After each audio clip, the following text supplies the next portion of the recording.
Plus que quelques heures et tout disparaîtra. Il n'y aura plus rien à Dol de Bretagne ni ailleurs, enfin, si vous croyez à la fin du monde.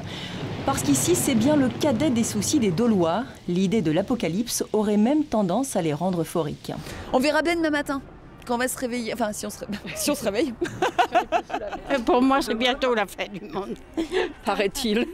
S'il y a des propriétaires de bunkers qui voudraient vendre d'ici demain, surtout appelez-moi, cabinet Chateaubriand, Dol de Bretagne. Il paraît que c'est la fin du monde demain. Oui, c'est ce qui Vous paraît. avez fait des cadeaux, tout ça, mais ça sert à rien. Mais non, ça sert à rien. Tiens, je vous les donne. Oh, merci. Donc c'est cool. C'est cool, On s'inquiète pas, c'est cool. voilà. Si on a la santé, c'est cool. Disons qu'à Dol de Bretagne, la fin du monde, il maîtrise. C'est ici que ça se passe, à quelques kilomètres du centre-ville, devant le menhir du Champ d'Olan.